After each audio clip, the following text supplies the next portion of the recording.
ويسعد لي أوقاتكم من وين ما كنتوا عم بتشوفوني بأي وقت عم تشوفوني. أهلا وسهلا فيكم بقناتي، معكم جنى هوم. خلوكم معي نهاية الفيديو حتى تشوفوا كيف عملت الطريقة.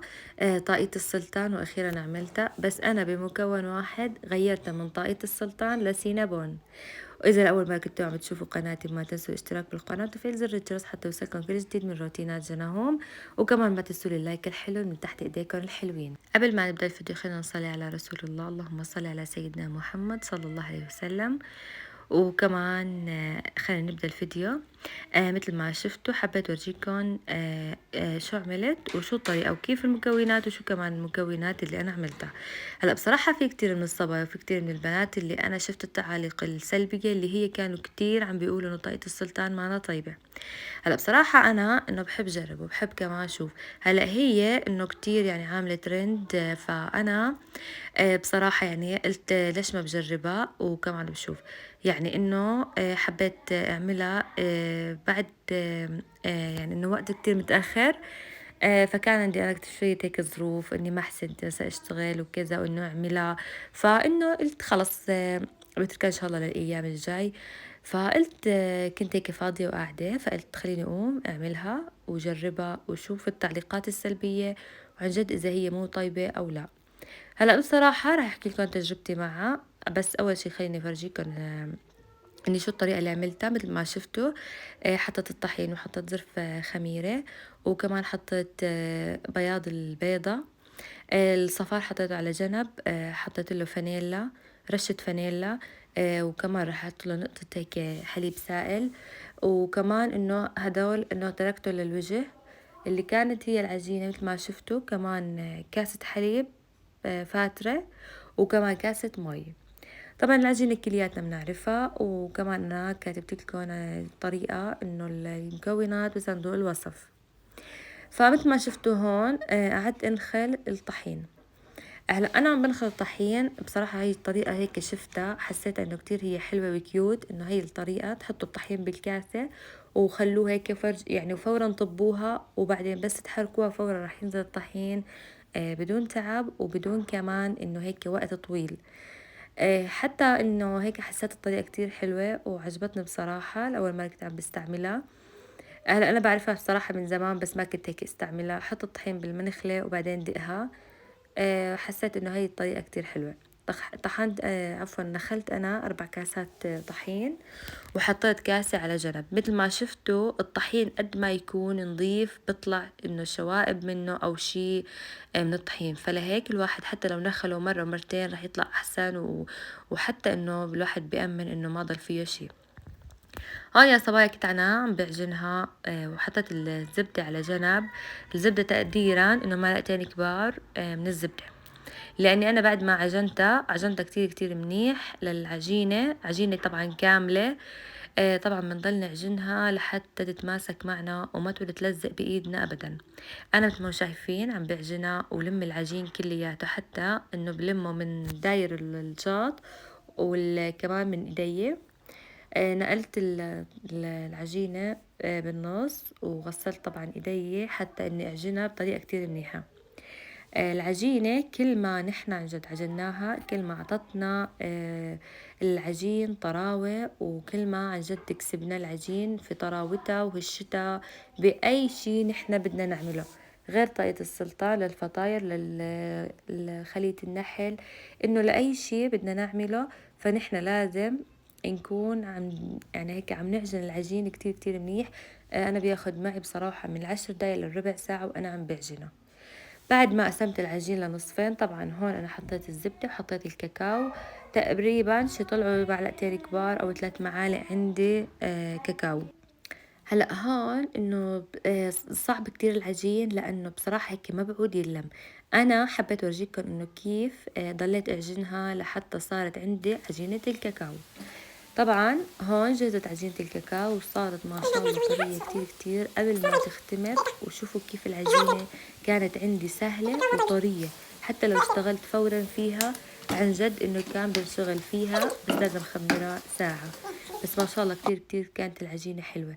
هلا انا عندي الزبدة يعني هيك من الجو البارد، فهي كيف بدي لكم انه هي يعني هيك مثل ما شفتوها كان صعب إني أنا كان لازم دفيها أول شي الزبدة، بعدين اشتغل فيها، بس نحن كان عنا الجو كتير بارد، فلهيك أنا إنه اشتغلت فيها يعني إنه هيك جامدة يعني عندي.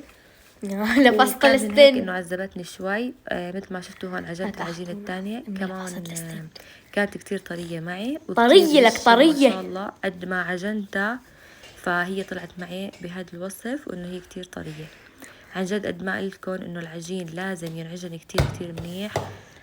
طبعا اللي عنده عجانة ما في داعي لكل هاللبكة هاي، بس أنا ما عندي عجانة بعجن على إيدي. وهون بعد ما خلصت عجين بدهن السفل زبدة، وكمان الوجه بدهنه زبدة. هلا رح غطيهم كتير كتير منيح وبدفيهم هيك شي ساعة كاملة لحتى تختمر عندي. هلا مثل ما شفتوا أنا عم حطيتهم بكيس، صراحة ما كان عندي اللي بغلف فيه، فأنا لهيك حطيت أكياس عندي وحطيت الصينية بيناتهم حتى غطيها إنه هيك بشقفة خام أو يعني إنه حتى لو بطانية سميكة بصراحة، لأنه نحن كتير عندنا الجو بارد، فأنا حطيت حد الصوبة هيك شي ساعة لحتى اختمرت كتير منيح. هون بياض عفوا الصفار البيضة حطيت له مثل ما خبرتكن شوية حليب، وحطيت له كمان رشة فانيلا حتى تعطيها نكهة حلوة وتروح الزنخة منها. بعد ما خمرتها ساعة كاملة هون حسيت انه خلص اختمرت العجين عندي. فهون انه هلا بدي طبق العجين وافرده على الرخام عندي. فعن جد شو بقولكن انه انا الجو عندي كتير بارد، فالرخامة انه كتير مجلدة، فانا بدي اشتغل فورا فيها قبل ما تجلد عندي العجين حتى ما يتماسك عندي ويشد العجين. فأنا هون حطيت رشة طحين من السفل وكمان رشة طحين من فوق، وهلأ بلشت هيك افردها كتير كتير منيح. بعد ما بفرد الطبقة الأولى كمان بدي افرد الطبقة الثانية، بس بنفس المقاس اللي هو العجينة هاي العجينة الكاكاو، وعلى العجين بدون كاكاو بدي افردهن انه كتير منيح، وما تكون العجين سميك وما يكون العجين كمان انه رقيق كتير، لأنه إذا كانت سميكة فهي رح تطلع معنا إنه كتير هيك العجين سميك. على فكرة أنا كتير حسيت إنه هي العجين مرتاحة كتير، فأنا حسيت إنه فورا فردت معي وما شاء الله، يعني إنه ما لبكتني أبدا أبدا. هون بعد ما فردت العجينة الأولى كمان هلا رح أفرد عجينة الكاكاو وخليهم بنفس المقاس اللي أنا بدي إياه، إنه ما تكون لا رقيقة ولا سميكة. هلا ما شاء الله انه العجينة كتير طرية، فانا ما عم بتعذبني ابدا ابدا. هلا رح اعطيكم رأيي فيها بس مو هلا، بالاخر. هلا على ما اعملها وسويها وانتم مثل ما شفتوا هلا العجين عندي. فانا رح احكي لكم انه مرة انه بالفيديو اللي قبل حكيت لكم انه زوجي قرر يسافر ويتركني لحالي بسوريا عايشة. فأنا عن جد إنه ما عاد كفيت لكم قصتي، لأنه بصراحة ما عاد عرفنا إنه هو لازم يطلع ولا لا. بس أنا بصراحة إنه ما حبيت الفكرة أبدا، وما حبيت هذا الموضوع إنه هو يتركنا ويروح، لأنه عن جد إنه الوضع كتير صعب، والوضع إنه ما سامح لنا إنه مثلا أنا أعيش أنا وولادي لحالنا هون. فكتير الأمور هون صعبة، ويعني مو خرج الواحد إنه يعتمد على حاله بصراحة. في شغلات كتير يعني ما بحسن أحكيها، بس في شغلات كتير إنه لازم يكون الرجال موجود بالبيت. كتير صعب إنه الواحد يكون عايش لحاله بكتير أمور. فعن جد إنه نحن الفكرة هاي إنه يعني إنه مثلا كيف بدي أقولكم الفكرة هاي أنا ما استوعبتها أبدا إنه هو يتركنا بصراحة ويروح. فلهيك يعني أنا إنه صرت أقول له إنه أجل وخلنا نبيت استخارة ونشوف الوضع كيف، وما ناخد قرار إنه نستعجل عليه. يعني إنه ما ناخد قرار ونستعجل عليه، إنه بعدين الواحد إنه بتعرفوا في قرارات بياخدها بيندم فيها. فخلينا إنه هيك على مهلنا نشوف شو بصير. مثلا إنه نتحمل الوضع، إنه نعيش بهي الأمور والهي الصعبات اللي الواحد بيقدر يعني إنه يتحملها شوي. بس إنه فكرة السفر فكتير كتير هي صعبة. هلأ في كتير ناس إنه يعني أزواجهم بيسافروا بتركوهن هون عنا عادي، يعني إنه بتتحمل بصراحة. بس إنه ما بعرف أنا ليش إنه هيك يعني استصعبتها وحسيت إنه كتير كتير صعب. يعني أنا بصراحة طلبت إما نطلع سوا إما إنه نضل سوا، إنه فكرة إني أنا ضل هون لحالي فكتير صعب. فما بعرف إنه إن شاء الله هيك يا رب هي الفكرة إنه يعني هيك مبدئيا شالها هو من راسه. فأنا قلت له هلا إنه خلينا هيك على مهل ناخد قرار، حتى إنه الواحد لما بدك تطلع وهيك فإن شاء الله يا رب الأمور بتتيسر ونحن كمان نطلع. فما بعرف شو إنه بصير معنا وشو هيك الله هيك بيسر لنا أمورنا. فعن جد إنه هيك ادعوا لنا إنه عن جد هيك الله ييسر أمورنا يا رب بكل شي ويوفقنا بحياتنا ويوفقكم ويوفق كل حدا بيسمعني يا رب بالأمور بأي شي بيتمنى. هون يا صبايا مثل ما شفتوا بعد ما فردتها وجهزتها وزبطتها، فأنا حطيت لها بصراحة قرفة لأنه أنا إنه سمعت كتير في ناس بتحط شوكولا سائلة، في ناس بتحط حبيبات شوكولا، وفي ناس بتحط قرفة.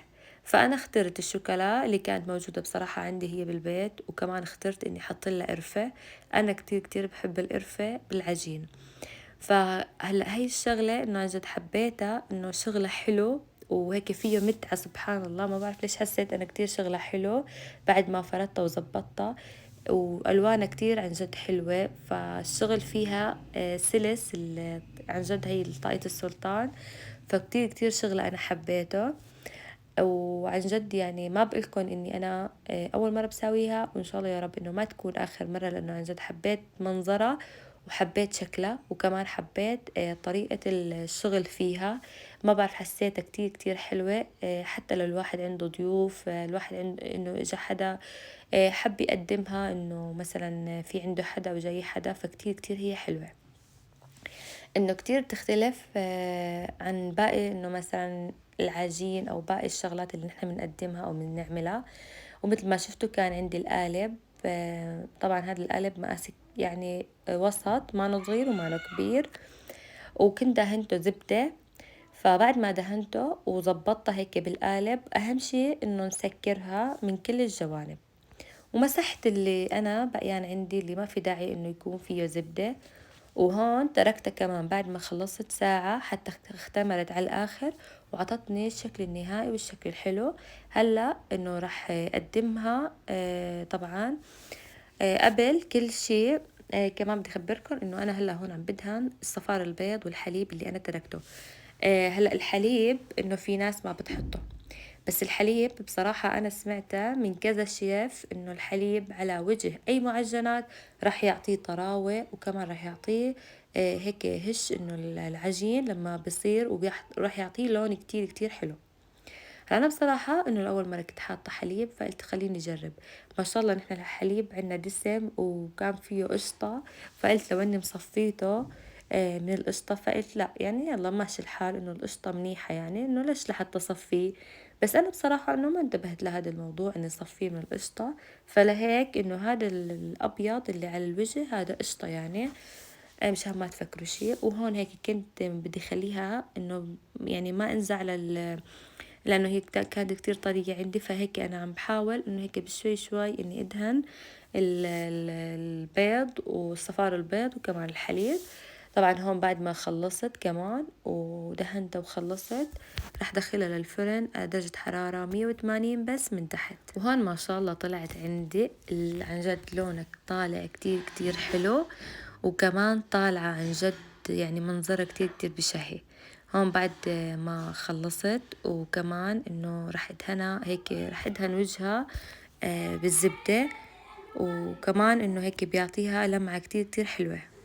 هلأ رح أعطيكم رأيي فيها بعد ما أكلها بصراحة يعني.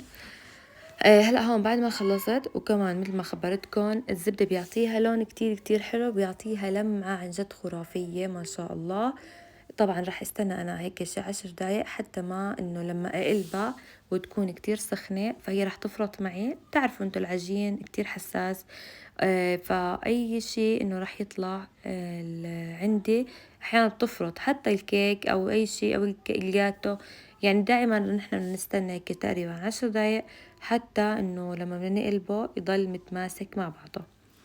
وهون هيك عم بتفنن لكم بهالتصوير، وهيك عن جد عجبتني أنا منظرها كتير كتير حلو. وهيك يعني حابة هيك ومتشوقة إني دوقها.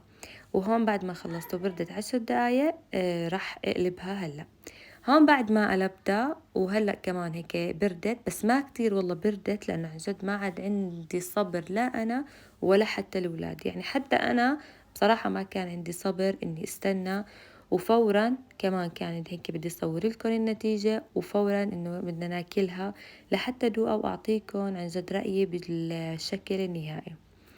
طبعا هون بعد ما بردت ودقتها، فأنا بصراحة ما عجبتني نهائيا أبدا أبدا، مثل ما شفتوا لساتها سخنة، وأنا أقول يمكن بس تبرد رح يتغير الطعم ورح يتغير كل شي. بصراحة أنا ما عجبتني نهائيا أبدا أبدا، ورأيي فيها إنه طعمتها كتير كتير عادية، بس مثل ما حكيت لكم إنه الشكل وشغلها كتير حلو. فأنا بعد ما حطيت لها القرفة مثل ما شفتوا، فقلت خليني أجيب النسلة وحط لها وزينها بالنسلة. وعن جد يا الله شو طلعت طيبة لما حطيت لنا النسلة، إنه صارت من طريقة السلطان بس لطريقة تانية اللي هي صارت طعمتها مثل السينابون. عن جد بنصح كل حدا يجربها، واللي ما حبها يحط لها نسلة، طريقتها كتير زاكية وكتير طيبة. وهيك بكون وصلت معكم لنهاية الفيديو، بشوفكم بالفيديو الجاي إن شاء الله. وعن جد إني كتير هيك طيبة، وجربوها ورح تدعولي.